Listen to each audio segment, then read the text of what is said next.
You've probably always heard, oh, you want to mount that scope as close to the barrel as possible. Well, in today's video, I'm going to explain to you why that might not always be the case and why you actually might want to mount it a little bit higher than you would normally think.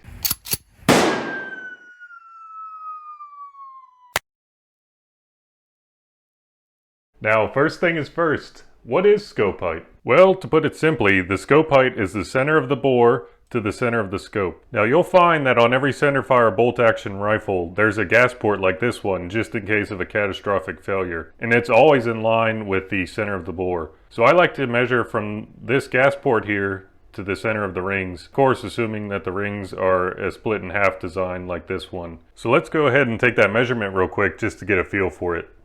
Alright, as you can see, it's in the middle of the rings and the gas port.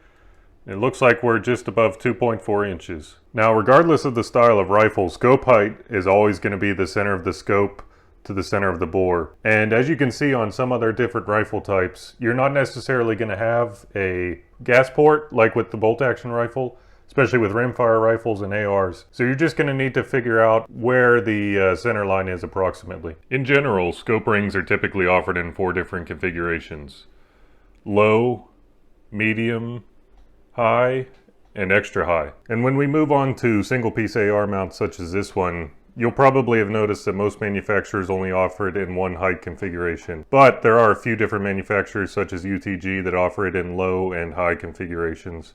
So if you can get away with low scope rings, why would anybody ever consider extra high scope rings? Let's check it out. So there's going to be one primary reason as to why you might consider mounting your scope higher rather than lower. And that's the fact that a higher mounted scope requires less elevation adjustments at longer range shots when compared to a lower mounted scope. Now, what do I mean by this? Assuming that you zero your rifle at 100 yards, for every 1/4 inch added to the scope height, there is a 1/4 inch less adjustment required per 100 yards. Now, this is going to be a lot easier to see with a real-world example, so let's take a look at a 308 150 grain SST fired at approximately 2,800 feet a second at the muzzle. Both of these examples are going to be zeroed at 100 yards, and the first example is a 1.5 inch scope height. 1.5 inches is approximately the lowest you'll see without interfering with the bolt. And the next example is going to be a 2.5 inch scope height, which is about the highest you'll see other than very specialized setups. So moving on past the 0 at 100 yards, you'll see that at 200 yards, the 1.5 inch scope height is down 3.7 inches, and the 2.5 inch scope height is only down 2.7 inches. Now, because there's a 1 inch difference between the scope heights, this would make sense at 200 yards since it's the next sequential 100 yard mark. So moving down at 500 yards, we would expect there to be a 4 inch difference between them because that's 400 yards more than 100 yards. So as you can see with the 1.5 inch scope height, it's down 56.3 inches, and the 2.5 inch scope height is down 52.3 inches. So there is a difference of 4 inches there. And then moving on to 1,000 yards, we would expect a 9 inch difference, and with the 1.5 inch scope height, it's down 398 inches, whereas the 2.5 inch scope height is down 389 inches. So the 9 inches that we were looking for did hold up. So how exactly does this work? Well, if we look at the diagram, the 2.5 and 1.5 inch scope heights both meet at the 100 yard zero.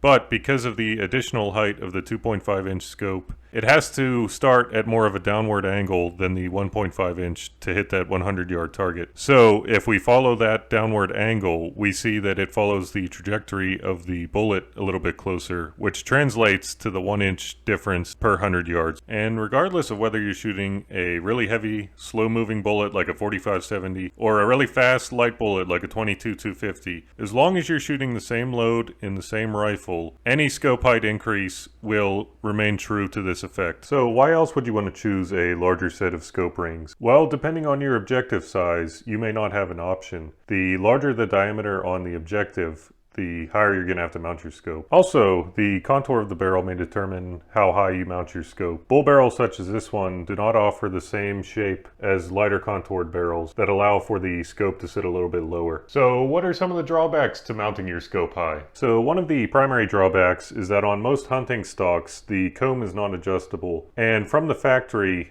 the comb is usually set up to where the scope is as low as possible. If you're using high range on a rifle that is not equipped with an adjustable comb, then you're most likely not going to experience a repeatable proper cheek weld. And without this repeatable proper cheek weld, you're most likely going to experience parallax error, which will result in larger groups at the range. The other major drawback to mounting your scope as high as possible is that in many hunting situations, you want a sleek profile rifle that does not catch on brush. When you mount your scope as high as possible, it opens up a lot of areas that brush can catch on. So would I recommend that you mount your scope as high as possible? The answer is it depends on your scenario. If you're going to be doing a lot of target shooting and competition work, then most likely the additional height could help you out. But in almost any other case, it doesn't seem worth it to me. But that could just be me. If you like this video, I'd sure appreciate if you gave me a thumbs up. I definitely wouldn't mind if you subscribed. Thanks for watching, and remember, don't let ballistics drive you bananas.